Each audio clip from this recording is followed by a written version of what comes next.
A pergunta é boa, e acho que a gente tem que dividir aqui a resposta. Como quase sempre, né? Eu falo há muitos anos disso, da esquerda caviar, da defesa do socialismo, de tiranias como Cuba.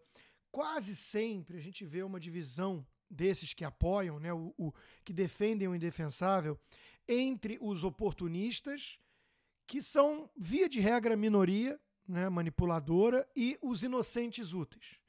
O Fiuza tocou num ponto muito importante, que é a Rede Globo, que é a Folha, o Estadão, jornais, né, veículos de comunicação que deram uma guinada e que passaram a tratar, né, essa questão toda que o Brasil está vivendo com a seguinte narrativa: Bolsonaro é golpista e é preciso defender a democracia. Então, quando você parte da premissa de que o Bolsonaro é um fascista, é o Hitler reencarnado, né? De novo, se o Hitler está no poder, se o Hitler vai se perpetuar no poder, você faz qualquer coisa para impedir isso. Então, é por isso que a gente vê, por conta da histeria anti-bolsonarista, né, que pegou em alguns meios e tudo, é daí que a gente vê algumas pessoas, que figuras até ontem eram respeitadas, ilustres, moderadas, democratas, chamando o Alexandre de Moraes de herói, de muralha, a muralha da democracia, né? Então, tudo que a gente está discutindo, e não é de hoje, e eu sei que eu sou repetitivo, mas é porque é um samba de uma nota só, tudo retoma a questão da premissa. Se Bolsonaro é Hitler, você vai meio que justificar Alexandre de Moraes. Então, quando Alexandre de Moraes vai lá e bota a multa de 22 milhões, quase debochando, né, do que o PL fez com um trabalho de assessoria independente, técnica, para questionar e tudo dentro das prerrogativas legais de um partido, né?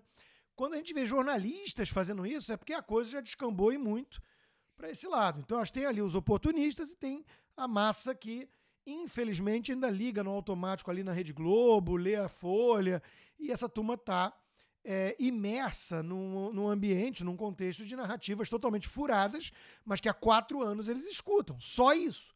Só isso, né? Então pega, por exemplo, o João Amoedo, né? O Fiuza mencionou o Armínio, o Pedro Malan, estão todos eles juntos, todos eles assinaram a cartinha da democracia, todos eles fizeram um L, né? Pega o João Amoedo após essa decisão. Eu falo do João Amoedo com muita tristeza, porque é alguém que eu conheci de maneira próxima, a filha dele foi minha estagiária, ajudei muito o Partido Novo, me filiei ao partido a pedido dele, né? E reconheço hoje atitudes muito louváveis dentro do partido, como a do Marcel Van Hatten, que conseguiu, enquanto a gente grava o programa, assinaturas suficientes para abrir uma CPI contra esse abuso de poder, né, supremo. Mas tem a figura do João Amoedo, que escreveu: a ação de Valdemar Costa Neto, em cumplicidade com Bolsonaro, demonstra mais uma vez o risco que o atual presidente representa para a nossa democracia. Ele casou com essa narrativa. Então, o partido vai lá, dentro das suas prerrogativas, apresenta um relatório independente, assinado por um cara do ITA, que entende do assunto. E isso, na narrativa do João Amoedo, é mais uma evidência de que todos são cúmplices de um golpe. E aí ele conclui: a acertada decisão de Alexandre de Moraes impediu uma tentativa golpista. Quer dizer, de novo, é exatamente o discurso que nós estamos vendo de todos esses supostos democratas e tudo mais, né? Qualquer coisa que o PL fizer, que o Bolsonaro fizer, que algum general falar, mesmo que tudo previsto pela Constituição, vai ser mais evidência de que eles são golpistas, que eles não aceitam esse resultado tão transparente dentro de um processo com tanta lisura, que soltou Lula, tornou Lula elegível, foi imparcial como TSE, não proibiu campanha do Bolsonaro de nada, não protegeu Lula do seu passado, né? Quem fala isso é golpista. Eles estão vivendo em outro planeta, né? Aí vem alguém que escreveu a reportagem mais lamentável, talvez, que ajudou muito nessas narrativas. Eu sei porque eu fui chamado a contribuir para essa reportagem, né, como alguém que em off e em on dava seu palpite sobre isso, lá no começo, quando eu era muito crítico ainda, inclusive algumas coisas do governo Bolsonaro e do bolsonarismo, né, que foi a matéria no Estadão do José Fux sobre o gabinete do ódio. né, que o Felipe Moura Brasil, junto com Alexandre Frota, olha os nomes, né? Hoje Alexandre Frota cotado aí para até mesmo alguma secretaria de cultura ou ministro da cultura, está na equipe de transição do PT, né? José Fux escreveu esse texto. Essa reportagem sobre o gabinete do ódio foi processado por alguns, como Leandro Russo e tudo, e ali criou essa narrativa, né? O bolsonarismo é um gabinete do ódio, o bolsonarismo é fake news e tudo mais. Mas até o José Fux, eu menciono ele porque ele está além de qualquer suspeita. Ele é um típico tucano semi-liberal, né, e anti-bolsonarista até o último fio de cabelo, isso está muito claro. Ele escreveu recentemente: a real polarização no país não é entre Lula e Bolsonaro. É entre quem acha que ações do ministro Alexandre de Moraes são, abre aspas, pela democracia, fecha aspas, e quem acha que são agressões às liberdades no sentido mais amplo possível.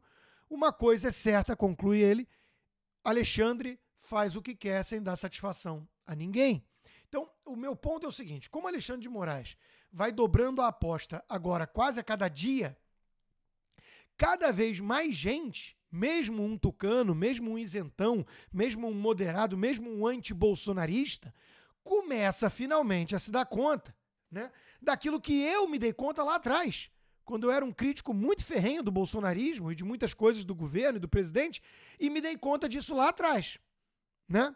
Que não é sobre Bolsonaro, é algo muito maior. É um sistema podre e carcomido, golpista, que chama o outro lado de golpista, que justifica tudo com base no fato, na narrativa, não no fato de que o outro lado quer um golpe, né? E tudo justifica, então, a reação contra essa turma. Quando eu me dei conta disso, quando eu vi lá atrás um monte de indício de eu tô sendo feito de massa de manobra, de algo muito podre e muito, mas muito pior, e muito mais golpista e muito mais autoritário do que o que existe de pior dentro do bolsonarismo, eu comecei a mudar meu tom, né?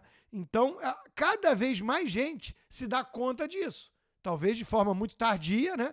Mas por quê? Porque essa turma tá escancarando demais o jogo sujo. Demais da conta. Então, vai ficar o quê? Vera Magalhães, Miriam Leitão e Amoedo, né? Falando que não, o Alexandre de Moraes é o máximo, é um herói da democracia, porque não vai restar mais ninguém, né? Então, assim, ainda tem uma turma anti-bolsonarista histérica que cai nessa ladainha, né? Da Globo e companhia. Mas é tanto descalabro, Paulo, é tanta medida ao arrepio da lei, né, que denota todo o autoritarismo, todo o golpismo desse ministro, em particular, e alguns outros cúmplices, né, que vai ficando cada vez mais indefensável, cada vez mais difícil justificar. Então vem o general Mourão, por exemplo, que é alguém moderado, que, enfim, muitos bolsonaristas criticavam por acender uma vela para o diabo, outra para Deus, né, e viver fazendo concessões aí para a Globo, para a imprensa.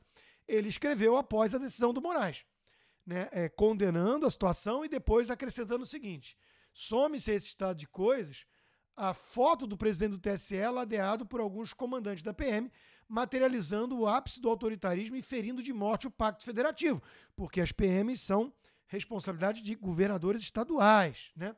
Hoje, diz Mourão, rumamos para um precipício.